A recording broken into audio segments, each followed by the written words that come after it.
Magandang araw po. Welcome po sa aking channel, Love9 TV. Patalasasan po, meron po ba kayong mga properties na napapapayaan or non-performing assets? Plan nyo ibenta, pero wala kayong oras sa pagbenta nito. Kung ito'y pagkakatiwalaan nyo sa akin, tawag lang po kayo sa aking numero. Usap po tayo. Gawan ko po ng video for free. Yes, libre po. Wala po kayong babayaran. Tutulungan pa namin kayong mabenta ang inyong property. Kami na po bala sa marketing, sa boosting or paid ads, even sa tripping. Hindi na po kayo mapapagod sa pag-entertain ng mga buyers. Kami na po bala sa lahat. Tawag lang po kayo. Nandito po tayo ngayon sa Silang Cavite kung saan meron po tayong bagong video presentation. Isang residential property na rest house at may guest house. May lot area po ito na 618 square meters. Meron pong kubo, then guest house, at mamaya po lilipat tayo sa main house o yung mismong rest house. Yan po yung kubo na pwede pong tirahan ng inyong caretaker. At dito naman po yung isang bahay para sa inyong mga guest. Meron po itong corner glass window at covered lanay na may garden set. Then may sliding glass window at ito'y naka-tile flooring. Marami din pong mga ornamental plants sa palibot nito. So dito po yung sliding glass window with aluminum screen door.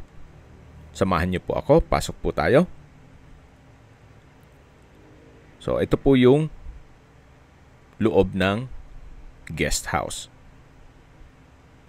May chandelier, then corner glass window.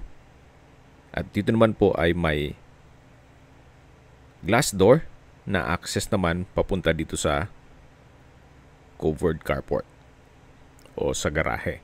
Ito pong garahe ay kakasya ang dalawang sasakyan kahit po SUV. Then naka-brick walls po ito. So yan po yung main gate at yung pedestrian gate na kung saan dyan tayo pumasok kanina. Then mula po dito matatanaw naman yung main house o yung mismong bahay bakasyunan. So balik po ulit tayo dito sa loob. Yan po yung covered lanay at sa dulo yung kubo. Dito po sa covered lanay ay naka brickstone design. Then dito naman po yung driveway at yan yung garahe. Ito pong guest house ay meron pong sariling kitchen at toilet and bath. So, check po natin. Naka-aluminum screen door din po at glass window.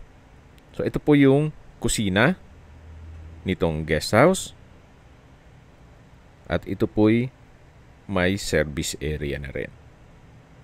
Dito po sa dulo yung kitchen countertop na may double stainless sink and faucet, may kitchen cabinet, then sa dulo naman ay yung banyo o toilet and bath. Check po natin.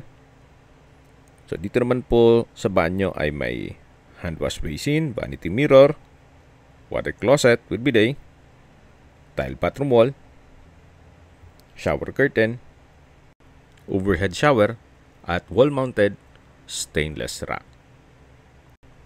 So, ito po yung toilet and bath dito sa guest house. Okay, labas na po tayo.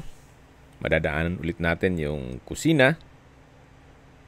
Then, dito naman po yung laundry area. At balik po ulit tayo dito sa garahe. Mula po dito sa garahe, lilipat po tayo dito sa main house. Then, meron pong 3 meters setback na kung saan pwede pong lagyan ng swimming pool. So, bungalow house po ito at bare lang po. Hindi po kasama mga kagamitan. Pero yung aircon, syempre, naka-built-in yan, kasama na po. Ito po'y owner's built, kaya hindi po tinipid. Meron pong customized glass windows. Then hanggang dito po, punong-puno pa rin ng ornamental plants. So ito yung corner side nung bahay. Ganun din po dito sa kabilang side. So both sides ay 3 meters ang setback. Then meron din pong customized glass windows dito sa harapan. Ito po yung well-maintained. Gawa ng dito po nakatira si owner. Mapapansin nyo naman kahit itong wall dito sa kabilang side, dito hanggang dito sa harapan, ay pulido po. Pati po itong mga halaman ay na-maintain po nila. At dito na po tayo sa main door na may aluminum screen door. Then marami din pong mga halaman dito. Samahan niyo po ako. Pasok po tayo. Welcome po dito sa bahay ni Madam, kung saan ito ay naka-solid wood door. Then, ito po yung living area o salas. Napakaganda po ng disenyo ng wall lamp. May multiple lights. Then, premium tiles po ang ginamit dito sa flooring. Dito naman po sa kabilang side ay meron pong chandelier. Sa dulo ay may altar. At dito naman po sa kabilang side ay yung entertainment area na may chandelier din siya. At high ceiling po ito. Meron din pong glass walls and windows. Kaya meron pong natural sunlight. Open concept lang po ito. Walang partitions. Kaya maaliwalas. So ulitin ko po, lahat pong mga kagamitan na nakikita nyo ay hindi po kasama yan. So dito naman po yung dining area na may chandelier, then glass walls. So, siguro po kung may maibigan kayong mga furnishings dito, pwede naman tayo makipag-negotiate kay owner. So dito naman po yung dining area at formal kitchen. Meron din pong kitchen countertop, kitchen window, at sink and faucet. Mamaya po, ikutan natin yung common toilet and bath. So, check muna natin itong mga kwarto. Ito po yung altar. Mula po dito, may ilang steps na papunta naman sa mga kwarto. So, 1, 2, 3. 3 steps lang po. Dito na po kayo sa master bedroom. Naka-solid wood door. Napakalaki ng espasyo. Meron rin pong split type aircon. May chandelier. At may glass window sa dulo. Japanese po ang konsepto nitong bahay, pati mga disenyo. Kung tama po ang pag-pronounce ko, ang room po ay Heya. Well, correct me if I'm wrong. Meron din po itong sariling toilet and bath at may bathtub. From floor to ceiling po ang tile bathroom wall. May bathroom countertop, bathroom cabinet, water closet, shower at may wall-mounted lamp. May indoor plants din po. So mahilig po sa halaman si Madam. Balik po ulit tayo dito sa kwarto. May Japanese chandelier, then wardrobe. Yan naman po yung storage room. May mga kagamitan po siya kaya hindi natin mapasok. Siguro upon tripping pwede natin i-check. Paglabas nyo po dito sa first bedroom, yan po yung makikita nyo. Yung altar, yung dining area, entertainment area, at living area. Then katabi lang po nito yung pangalawang kwarto na may sliding glass door. Then meron pong mga Japanese art. Samahan niyo po ako. Pasok po tayo. So ito po yung pangalawang kwarto. Mapapawaw kayo. Para kayong nasa Japan. Then sa dulo po ay may glass walls and doors. Naka-high ceiling, Japanese lamp, may koi fish na disenyo. So, mayroon pong coffee table May dobratan. At ito po yung tinutukoy ko na sliding glass door. Then dito naman po yung main door. Actually, dito po tayo dumaan kanina. Yan po yung perimeter fence. Yan naman yung corner side nitong property. Bali po dalawa pala ang corner lot nito. Tunghayin nyo po ulit itong napakagandang heya o kwarto. Napakalaki po ng espasyo.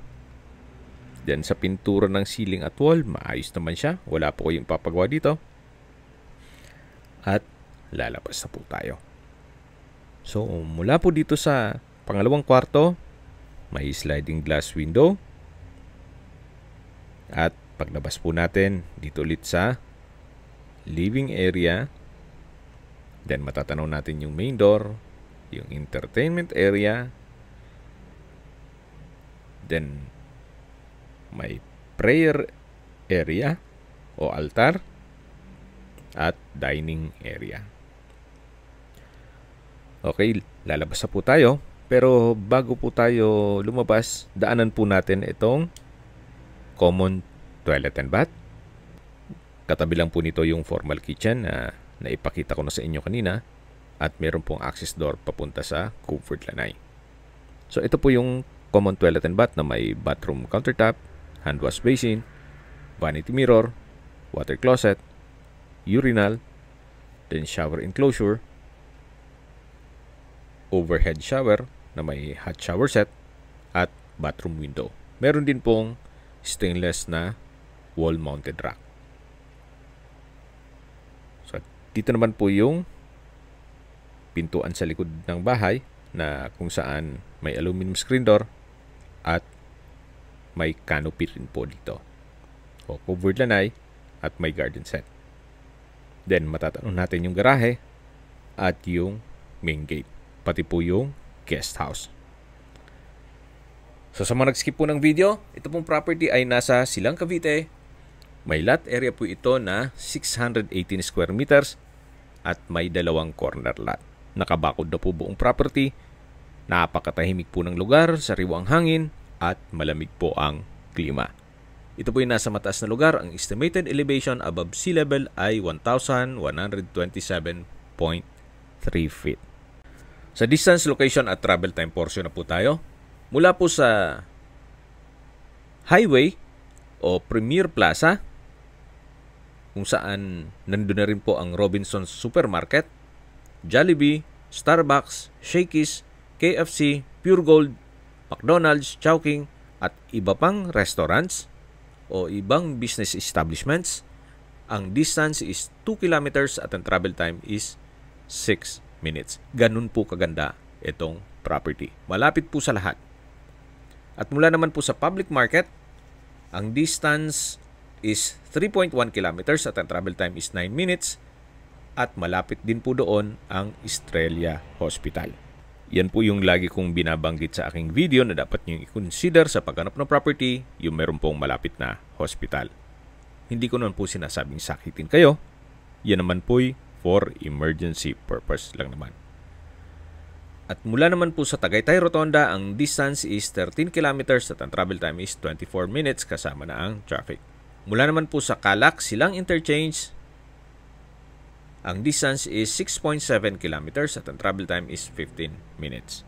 Ang Calax po ay bagong project ng ating gobyerno na kung saan hindi na po kayo dadaan sa mga lumang daan at iwas traffic na po. Once na matapos po ito, napakaluwag na po ang biyahe papunta dito sa Silang, Cavite at Tagaytay. Ang distance is 6.7 kilometers at ang travel time is 15 minutes. Mula naman po sa Manila o sa airport, ang distance is 56 kilometers at ang travel time is 1 hour and 6 minutes. Okay, sa presyo na po tayo.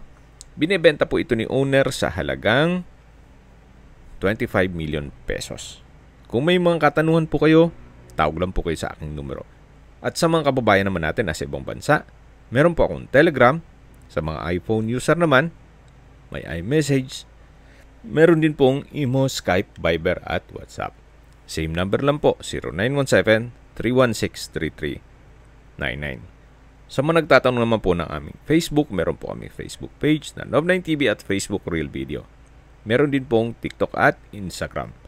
May ibang YouTube channel po kami na The Nov9TV Channel, Nov9TV Listings, Nov9TV On The Spot, at Nov9TV Updates. Sana po na ibigyan nyo ang video presentation. Paki-like and subscribe na lang po sa aking channel para ma-update din po kayo sa aking future listings. Kung sakali po hanap nyo mas malaking sukat ng lupa, meron din po kami ibang listings na pwede nyong pagpilian. Huwag po kayong magkatubiling tumawag sa amin, then let us know your budget para malaman namin kung anong property pwede naming ilok sa inyo. Sa lahat pong viewers, subscriber at nagtiwala po sa amin, salamat po sa suporta. Ingat po kayo lagi at yung pamilya. Maraming salamat po.